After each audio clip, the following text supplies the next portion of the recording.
So can everyone hear me? Pretty good? Okay. Thanks, Stephen. Appreciate the intro. So today, I really want to first begin by asking a question. I really want to get some answers, some feedback from you right off. So of these companies and organizations, what do you think they have in common? I'd like some ideas. There isn't a wrong answer here, but think about it. Tesla, SpaceX, Google, Special Forces, Navy SEALs, Amazon, Intuit. What do they have in common? What are some attributes? Innovative. Innovative. Thank you. Strong brand identity. Strong brand identity. Thank you. Cutting edge technology. Thank you. Any others?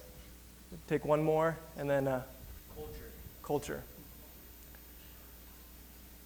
All these are fantastic answers, and they're all right. One thing that has really stood out to me that has impacted my life is something that the Navy SEALs has created, or kind of dubbed. This is working. There we go. So there's this idea called failed forward fast. What it means is that they will make their mistakes fast and they'll learn from it. And this principle has made those companies mentioned before into what they are today. This idea of rapid experimentation. And so today I want to show how that principle has really influenced my life and really changed the way that I look at my career, my family, and everything else that I engage in. And so the business interpretation of it is lean startup, or nail it and scale it. And just a brief overview of it is you first have your idea, your hypothesis. And with that idea, you then want to test it. You want to validate it, see if you're right or not. So for example, when I started my own company, Novi Security, there were a number of go-to-market strategy. Which is the best way to reach our customers? We would test that, and I'll talk about that later. And then lastly, you learn from it. You either continue or you pivot. As simple as that. Lean startup, I don't know how many pages, 200 something, nail it and scale it, equal amount. That's the thesis, that's the theory, that's the meat. And so, but I wanted to help you see that this applies to everyone. So if you're choosing a major, say for example, right now you don't know what you want to do. Maybe political science or maybe supply chain. Well, you can test that relatively, within a semester, within a few months. For example, for political science, you take some intro classes, you start joining clubs, you start engaging with professors who've been in that academic emphasis for a long time. There are a number of ways to rapidly validate that question. Too often we just think about it, think about all these different questions we have, but we never really focus and narrow down to get it. Even dating. It's crazy to think, but this process can apply to everything. I applied it to my life, and it paid off. So, but even for the workforce, whether you choose an industry or even a specific company, you want to know, is Amazon the right culture for me? Is Google, is small business the right thing for me? You can go out and test that now and not just worry about it. And so I want to give a little background on myself so that you understand where I'm coming from and why this principle, fail forward fast, means everything to me. So first off, since the age of 8, I wanted to go to West Point, the military academy for the Army. And I got in, did basic training, and I was in my first semester there. And at that moment, I was doing my best to validate this dream. And I can say this at BYU, but Heavenly Father let me know you need a pivot. And as a result, I went on a mission, went to Finland. Spent 2 years there, humbled by the language, as well as just fell in love with the people. But when I was, before my mission at West Point, I was supposed to be an Army surgeon. That was my track. I wanted to be a doctor. And after leaving, going on my mission, coming back, came to BYU, military wasn't the thing for me at the time. It's a wonderful opportunity. I mean, it would be a dream to go there if that was the thing that was meant for you. But I wanted to continue with this vision of medicine, wanted to test it. And so what I did was I started interviewing doctors, shadowing, taking pre-med classes, joining clubs, doing it as fast as possible because unfortunately and fortunately, at BYU, once you get a certain amount of credits, you can't change. And so you got to figure that out fast. And to make myself unique or competitive in the medical application, I applied to the strategy program. I wanted to really train my mind on how to think, how to approach things differently than a normal doctor would. And come to find out, I loved it. In that process, I figured out I wasn't passionate about the medicine, studying 8 years about chemistry and all other forms of anatomy. I really wanted to help build businesses, help build practices. And so I took that data point, and then I leveraged that into my next pivot, was consulting, pursuing Bain, McKinsey, and BCG. I knew I could do it, and it would be the fastest track to be able to help scale companies. And in that process, I came across the opportunity to intern at the Department of Defense. I was a strategy analyst. And while there, I was able to help the US Forces Japan and the Japanese government improve their bilateral relations, improve their communications. And phenomenal experience. Highly recommend it. Travel abroad, work with multiple cultures. And I learned 2 things from it. The first thing is I love optimizing processes, whether that be in any form of organization. The second thing I learned, and this is important, is that I can't stand red tape. And so with that, that really helped me take that little bookmark and help me pivot to my final, or at least right now. I'm only 26, but I feel like as though I've learned probably 20 years, 15 years in the business world. And so in entrepreneurship, the thing that really helped me launch into this is the Crocker Innovation Fellowship. This changed my life, and it's available here at BYU. It's this program, 2 semesters long, and you can check their website right now if you want, but their applications are in October. And what it is they bring in students from different disciplines, so engineering, statistics, business, creative, all forms, and they honestly just want different people to come into groups. They give you capital, and then to rapidly experiment. They teach you innovation. And so the first thing they taught me was how to ideate, how to approach a problem. Say you go, like, how do we change retail? So they taught you how to approach the problem and to ask the right questions so that when you're stuck and when you kind of, how would I say it best?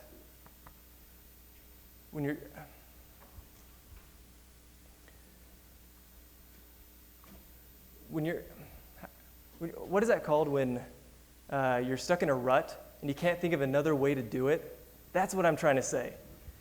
And so, stuck would be a very good word for it. Stick with stuff. Yeah, we'll stick with stuck. But with that, you're able to question and to look at problems in a different perspective so you can get out of the stuck.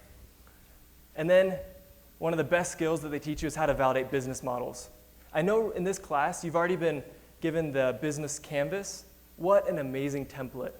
That template, you should take that for the rest of your life on how to validate business ideas. It is remarkable how powerful it is.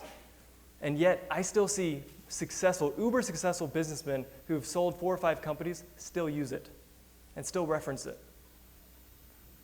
And the last thing, they give you capital. I mentioned it before, but they get you into groups and they give you around $10,000 to validate ideas. Now, they're not handing you cash. They're saying, here's this amount of money that you can test your ideas and to learn innovation. And you have to get your expenses approved, so there is some sort of control, so you're not buying Chick-fil-A every day for the team, but you learn, and you're able to use the resources here at BYU to really launch your career. And then from Crocker, this is where I was able to start Novi Security with 4 other guys, amazing guys. And what we did was they challenged us to find a pain, and they said, just go observe. So we sent the team to a mall, and in different parts. Actually, there were some in another part of the city with a different industry to observe. And 2 guys were in the parking lot of which mall was it? Southtown, I think. And they were just listening. And they heard 2 car alarms go off within probably 30 minutes. And they realized, that is so dumb. These people are a quarter mile away, deafened by some music inside some shopping store.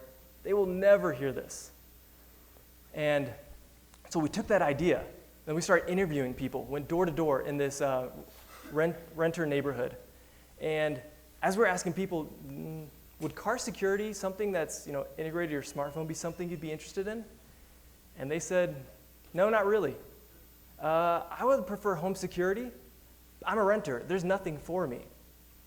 And so we took that and we're like, okay, that is powerful feedback. And we went and we tested their idea, home security. And so with that, we were able to create a do-it-yourself security system that renters, even homeowners who just don't want to pay monthly contracts or sign contracts or pay monthly fees. And from that, we were able to then go to Microsoft, went to their Internet of Things incubator, met some amazing people. We raised $1.5 million. We were able to get featured national publications, including live TV, and to the point where we already had 2 acquisition offers. The team said no, but it was amazing what you can do with the business model canvas, how you can fail forward fast, testing these ideas. That's the biggest challenge in business. Why investors shy away from companies is that they're not de-risked. The reason why Qualtrics was able to raise so much money is because they had a business that was working. There was super low risk for the investors. Now, when you come to a student who has an app, it's a very different story. And so when you have validation, when people are buying it, or whether other forms of validation, user feedback, beta testing, metrics, it can tell a more powerful story to potential investors or even to future partners, future hires. And so I wanted to share this because these are my twin boys. This is them working for Uber. They were fired, but it's all right. The reason I share that is because this is the reason why I left Novi. I was at Novi, we're at a great position, and I craved a deeper skill set. I was leading their sales, and I really wanted to become a better founder. And I realized that finishing my degree was the right thing to do, especially with the encouragement of Grace. And on top of that, we had twins at the same time. We only wanted 1 kid, and we got double, but we love them. And so when I decided to come back to BYU, this is a question that a lot of you may be asking, or at least should consider. And that is, what skill set do you want to be? What kind of founder do you want to be in a future company, or even in a future corporation where you can become an asset? And so there are really 4 pillars to a business. There's the engineering, there's the design or creative side, there's the finance, the data analysis, and lastly, the sales and marketing. Now, there may be other parts to the business, but these are the really core pillars that are needed day one. And so first, about engineering.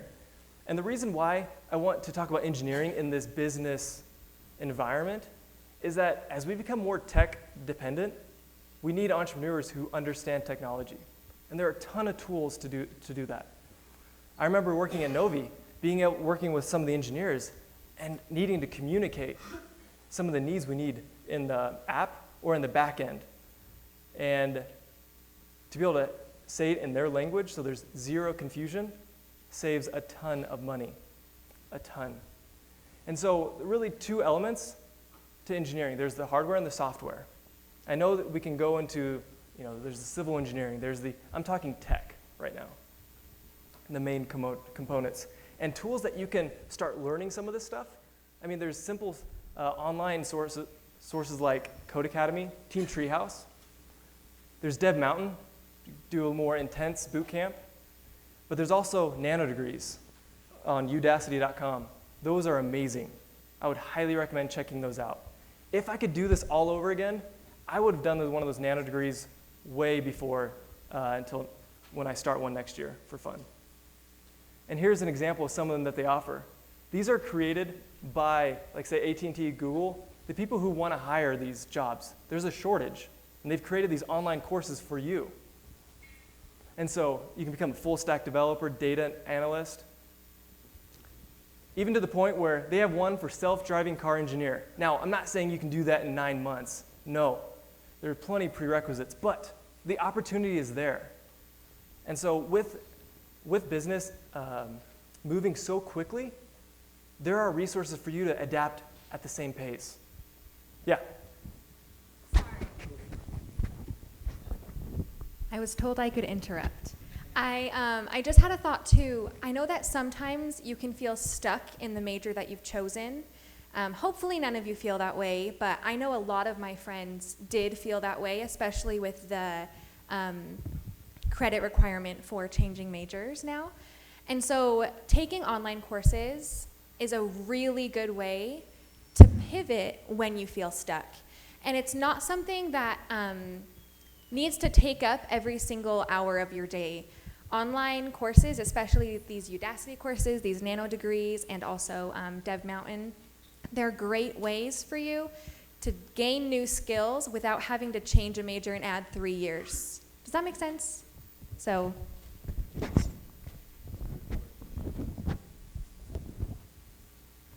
Thank you, Grace. So the second pillar, design and creative. I mean, they need UX designers, they need graphic designers, film editors, animators, photographers. And in fact, there's a story with Airbnb. One of the founders, they're having trouble. They're at Y Combinator, one of the most famous incubator there is for startups. And they're having trouble increasing their user base. They were plateauing. And they met with one of their mentors. They're like, we don't know what to do. But they created an idea. They had a hypothesis. They're like, okay, let's go to New York. There is an upcoming conference, but we can help make this better. One of the founders actually had a background in photography. He wasn't a freelance professional. He just had a background in photography. So their hypothesis was, let's improve the images of the rooms to rent. And so they went, and they made it look amazing. And as a result, I mean, you know the rest of the story with Airbnb. After that, they figured out what was wrong, and then they kept on improving and improving, and then you get hockey stick growth. So what I'm trying to say is the power of being able to increase your breadth is very powerful for the future. And here are some tools here at BYU. For example, there's free courses at the library to teach you how to use design software, such as the Adobe Creative Suite. They're free. You can sign up, do it. Illustrator, Photoshop, and plenty of free resources online to use. In fact, one more story about this is I downloaded that Sketch app for Windows computers, and I was able to validate 2 companies to the point where I got enough investors interested in it that they wanted to put in money. And all I did was sketch out the idea, create a prototype app, and then be able to pitch it. And the reason I killed them was because I was able to test, I had further hypotheses to test, and they failed. When I say failed, is that the pain wasn't as powerful as I wanted it to be. It wasn't worth my time. And so the power of the creative side is remarkable. And with video growing at the rate it is, I mean, look at how YouTube has dominated the market. these skill sets are really needed. The third, finance, data analysis, accounting, finance, language of business. You can start taking electives to expand the breadth of that. And lastly, internships. There is a data analysis nano degree on Udacity. That would be really cool to take.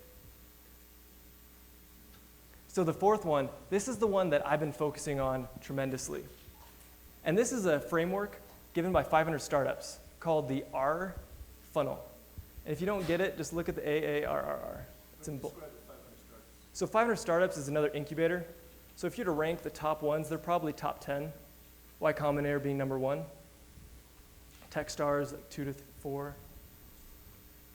The framework, acquisition to activation, retention, revenue, referrals. The purpose of this slide is just to invite you to see the breadth of sales and marketing. There's so many different ways to approach it, and highly recommend getting the internships. There's online boot camps to learn these skill sets. And so right now, what I'm doing is I work with a friend scaling venture-backed companies. It is a dream job. And I couldn't have gotten it without going through these iterations of going through 4 startups, 9 different jobs to figure out this is where I'm meant to be. And so I just invite you to be able to apply that mindset of fail forward fast, of being able to validate any aspect of your life. It's not just in business. And so I just want to leave with you some last minute advice that I've gained from personal experience, from amazing mentors, so that hopefully it can help you avoid some mistakes that we've made. So the first one is to focus, hyper-focus. You can't validate more than one thing. And in my story, if I did multiple different job validations, I honestly don't think I would have succeeded in any of them. And so I invite you to be able to hyper-focus. Next is to simplify. You have something, Grace? Sorry, this happens in our life all the time. But going back to focus, I know that sometimes when you look at my wonderful husband's life, especially seeing how many jobs he's gone through in the last 6 years, it can seem like he's kind of scatterbrained and can't figure out what he wants to do.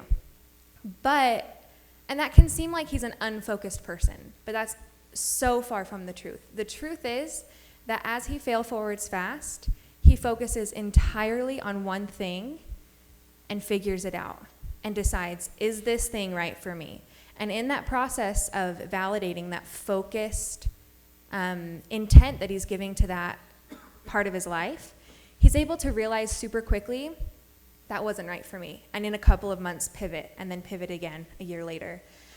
And in that fail forward fast model, he's learned a lot. And he's been able to show me, particularly, how focused and how driven he really is in finding out what's going to be best for our future. And so that's a really important thing, is sometimes, I don't want you to feel like you're going to look like the scatterbrained child if you do all these things and if you try to fail forward fast. In fact, it shows a lot of control and it shows a lot of forward thinking. Thank you, Grace. To give a sports analogy, one of the reasons, if you look at college football, at how there's such varying, if you look at the rankings, I know this is very kind of sports nerdy, but if you look at college football rankings, they're always fluctuating. But if you look at basketball and the sports where they have more games, they have more opportunities to learn, and there's less fluctuation. And so just an insight into that. But simplify. We really need to simplify, and this ties in so well into focus, to keep it, break it down to the core issue at hand. If you don't do that, you really don't have, you'll have dirty data, so to say. Results. This is one of my favorites, because results always shuts up critics, no matter what. And so, focus on results. Whatever internship you get, make sure you're getting things done. Have something measurable. So at the end, you have something for your resume, for your boss, just to show that I brought value, I add value. Next, beat that drum. Find out what you are good at, what you're amazing at, and do it. Do it again and again and again. Leverage that. Next, avoid meetings. And what I say by that is, productive people really avoid meetings and they reserve them for decisions. I know too often team projects occur where you have a ton of meetings, not much progress made. There's a lot that can be done via Slack, via email, in preparation. Reserve them for decisions. Next, people are always greater than problems. Some of the most successful people I know, they always put a person before whatever problem's ahead of them. Mentorship. I give back, but on top of that, don't seek a ton of mentors. Find one or two who have time for you and who really care about you, and work with them. They will be so much more valuable than 10, 20, 30 mentors. User feedback. There is so much user feedback. You get beta testing, there's surveys, but there's one thing I really want to focus on is the feedback from customers who've actually bought your product. So for example, when we did our Kickstarter, we raised $185,000. So if you have questions about Kickstarter afterwards, happy to answer. Well, with Kickstarter, before we did tons of interviews with people. We just knock on the door, ask them about the product. How much would you be willing to pay for this kind of product, or that promise these features? You can improve that question, by the way, to a customer who actually paid for it on Kickstarter and then is giving us feedback as they use it. That feedback is gold. Gold. And listen to those people. The last thing, or at least this one, is the problem. Fall in love with the problem. Too often I see entrepreneurs who are so in love with their app, with their software, with their product, their model, that when they get feedback that's contradictory, they ignore it. Fall in love with the problem over the solution, and you'll find yourself being able to find the right pivot and nailing it. In fact, has anyone ever watched Shark Tank? I'm sure most of us have. Mark Cuban will eat you alive if you are just in love with your solution. You've seen too many entrepreneurs on there that are fighting him back, or other sharks saying that, no, this app is going to make it, or this company is going to make it. And Mark is just saying, no, you need to change your model. Do it this way. And that's a clear red flag to investors. You're not ready if you love your solution over the problem. The last one is the harder work, the luckier I get. A variation of what Thomas Jefferson said. That's fail forward fast. The more you're fighting, the more you're validating, the more likely you're going to hit the next home run. And so, if you have any questions, happy to answer them upstairs. Let's take the last few minutes with the Q&A here. Okay. Start Q&A next. Sure. So is that a Yeah. First of all, yeah.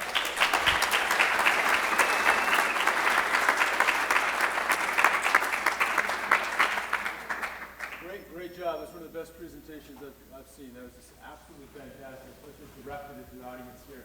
Let's take about 10 minutes or so, and Aunt Grace, you stand up here as well, and ask some questions of these. I have my own, but you probably have some as well. So, Kyle, let's start with you. Yeah, so my question, maybe I missed it, but you said you finally found what you like to do. Yeah. Scaling venture-backed startups with a friend.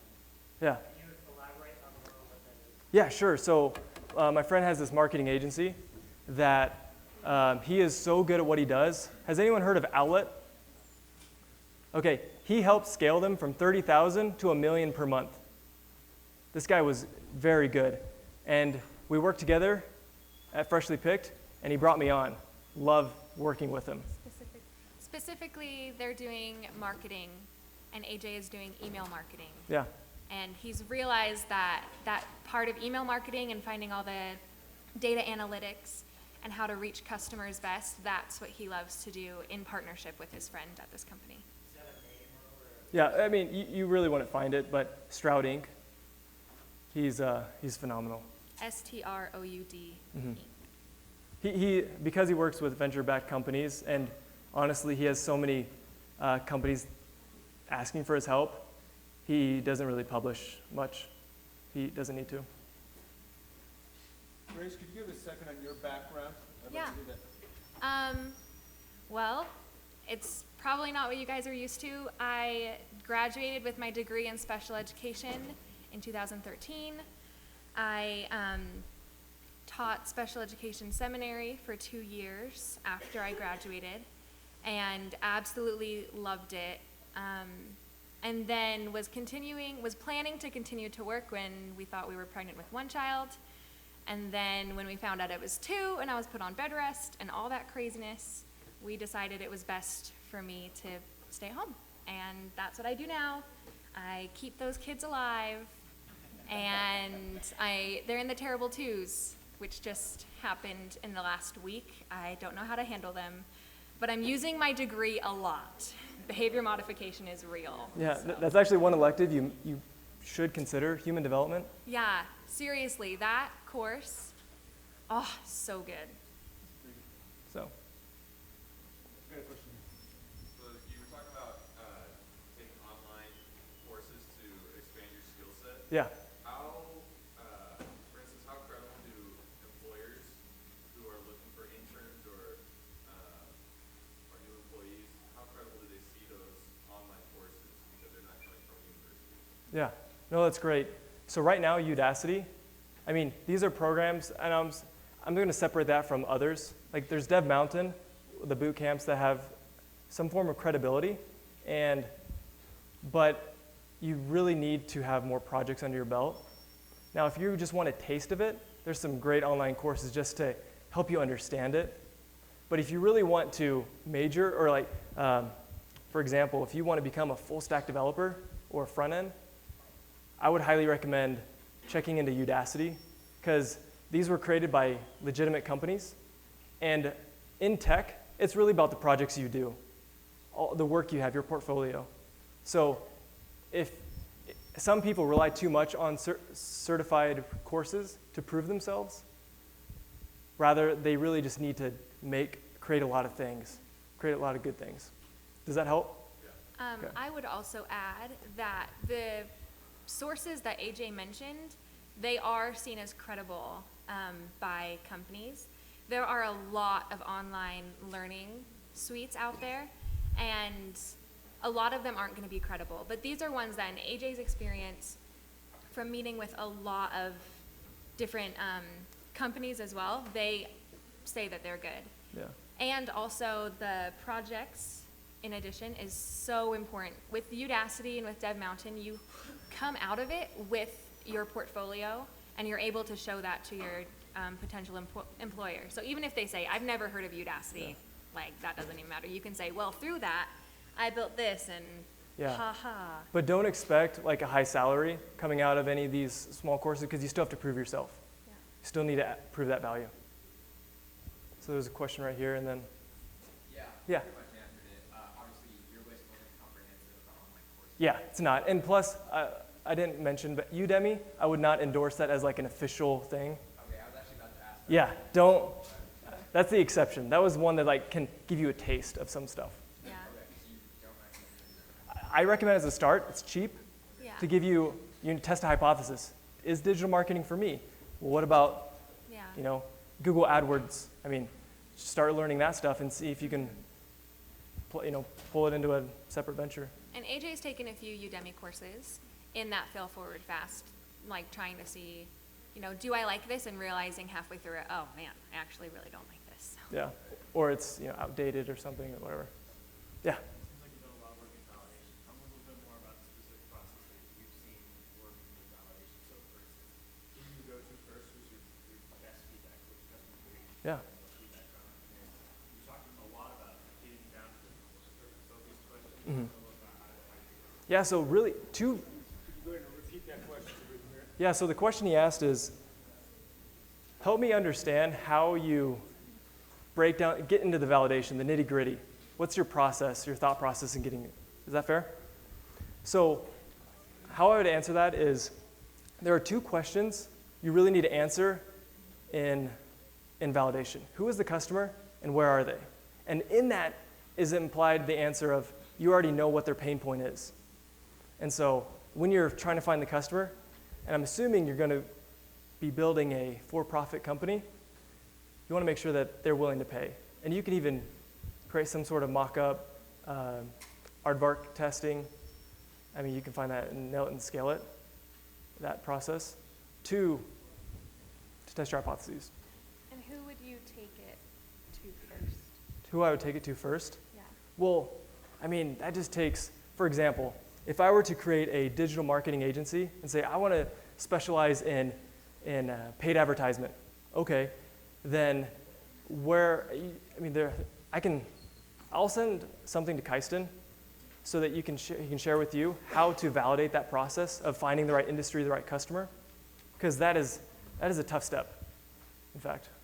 I think one thing that it's really hard to say right here, that process of validating, because when we were dating, this guy, guys, is so funny. When we were dating, he would spend hours practicing interviews to get into Bain, McKenzie. Like, he would sit with friends and go back and forth and just ask each other questions and keep getting into the nitty-gritty so that when he got to an interview, he would know exactly how to answer questions and how to ask the right questions. And at first I was like, oh man, he's doing so much work. That is not even necessary. But now that he's here and realizing how much goes into validating a process, it's so important to train your mind to think that way. To think, how do I make this so simple that when I present it to anyone, they're going to get it and it's going to catch fire. And so it does take a lot of time. And you might not start learning that process by practicing validating questions. You might take it in a different route and practice interviews or practice, teaching or something else. But just learning how to train your mind to think that way, I don't know how to explain it any different. That's great. I Okay. got a question for you. So, Grace, what is it like being a young couple, young family, married to an entrepreneur who changes jobs every 9 to 12 months? So, I mean that not with all best of intentions. Yeah. So, what is it like, and what's the low point of that, and Yeah. how have you been successful with it? I think the hardest part for me is I am a planner. Like, when I was pregnant, thinking it was just one baby, I had exactly what crib we were going to buy, where we were going to live, how many hours a week I was going to work, exactly which schools that was going to be at. I had everything figured out. And then when it was twins, we found out at the 20-week ultrasound. So it was a huge shock for us. All of a sudden, that whole thing changed, and it was this huge crisis of my faith, thinking, how in the world am I going to do this? And I'm realizing that Heavenly Father was preparing me to be his wife, because before that, he was pivoting and changing jobs, but it still felt kind of normal. Novi Security felt like a natural transition from Crocker. It felt great. And then all of a sudden, in the last couple of years, our life changes every 6 months. And it can be really hard, just wondering, how are we going to pay for things? Is AJ going to have a job? What is going to happen? Because not that I ever question whether or not he's going to have a job. He's a really hard worker and everything, but is he going to have a job that he loves, that he's going to want to invest 20 years in? That's the concern. And so it takes a certain kind of thick skin, I'm realizing, to be married to an entrepreneur, but it's a thick skin that you can learn. And as long as I trust him, which I do 100%, I know that we'll be successful somehow, someday, To give some way. you may be surprised, but I'm pretty risk averse. I really don't like taking many risks that are not validated. And so this process has really helped me venture into entrepreneurship that I never would have been able to do before. I mean, I was supposed to be an Army surgeon. Very different. for an entrepreneur. Yeah, I thought I was marrying a doctor, so. Well, let's, You're stuck. sandwiches here.